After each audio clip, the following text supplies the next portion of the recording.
Assalamualaikum warahmatullahi wabarakatuh. Perkenalkan, saya Darto Idan Ramadan, calon guru penggerak Angkatan 11 Provinsi Jawa Barat. Di video ini, saya akan memaparkan tentang kesimpulan dan refleksi pemikiran Ki Hajar Dewantara pada modul 1.1 koneksi antar materi. Pendidikan dan pengajaran tidaklah sama. Pengajaran adalah bagian dari pendidikan.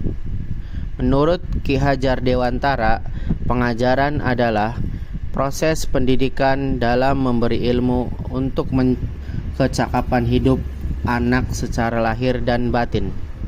Sedangkan pendidikan pada hakikatnya adalah menuntun atau memberi tuntunan terhadap segala kekuatan kodrat yang dimiliki anak agar ia mencapai keselamatan dan kebahagiaan setinggi-tingginya, baik sebagai manusia maupun sebagai anggota masyarakat.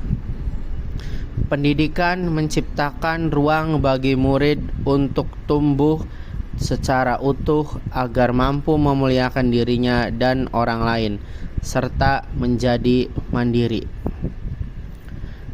Apa yang Anda percaya tentang murid dan pembelajaran di kelas sebelum Anda mempelajari modul 1.1?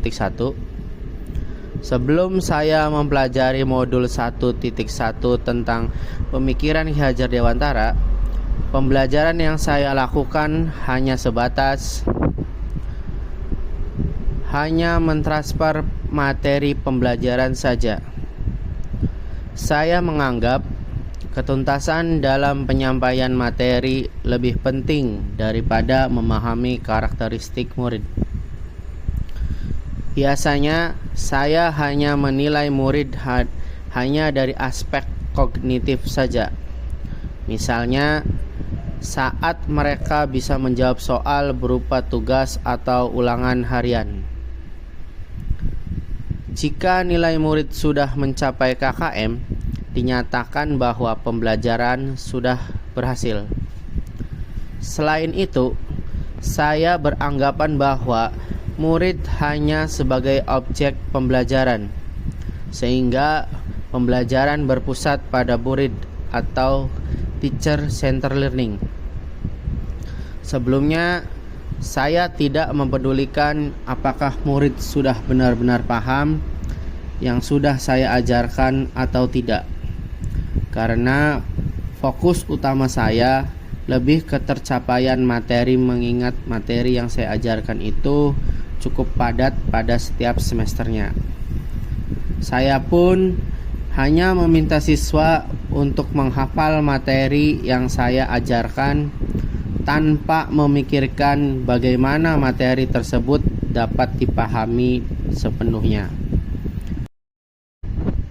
Apa yang berubah dari pemikiran atau perilaku Anda setelah mempelajari modul ini?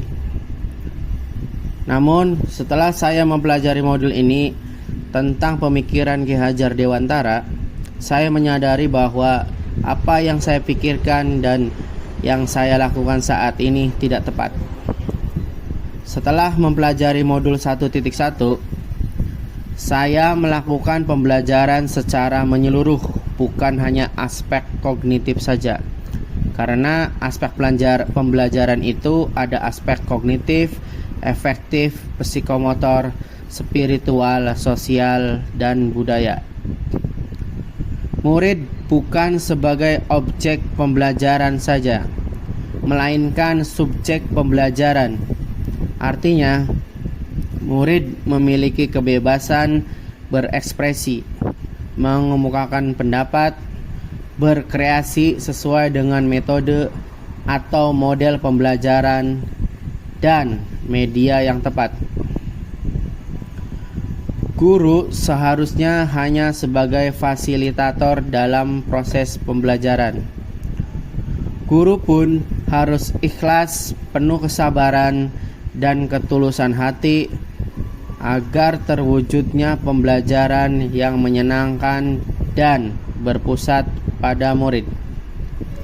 Selain itu, Guru harus mempelajari karakteristik murid karena setiap anak itu dilahirkan unik dengan kelebihan dan kekurangannya masing-masing. Kemudian, guru harus memberikan kesempatan kepada murid untuk tumbuh sesuai dengan kodratnya. Apa yang dapat segera saya terapkan lebih baik agar kelas Anda mencerminkan kepemikiran Ki Hajar Dewantara? Yang dapat saya terapkan dalam pembelajaran di kelas antara lain merancang pembelajaran interaktif dan menyenangkan. Metode pembelajaran berpusat pada murid. Memanfaatkan teknologi dan pembelajaran yang dinamis. Menerapkan pembelajaran abad 21 yaitu berpikir kritis, kreatif, komunikasi, dan kolaborasi dengan konsep merdeka belajar, yaitu pembelajaran bukan lagi menuntut tapi menuntun. Karena tugas guru adalah memberi tuntunan atau arahan yang baik kepada murid. Berusaha menjadi tauladan bagi murid, baik perkataan maupun perbuatan. Mengenali karakter murid dan latar belakang murid dengan menjalin komunikasi yang baik. Akhir kata, itu yang dapat saya sampaikan. Kurang dan lebihnya mohon maaf. Saya, Dato Idan Ramadan, calon guru penggerak Angkatan 11 Provinsi Jawa Barat. Guru penggerak, tergerak, bergerak, menggerakkan. Wassalamualaikum warahmatullahi wabarakatuh.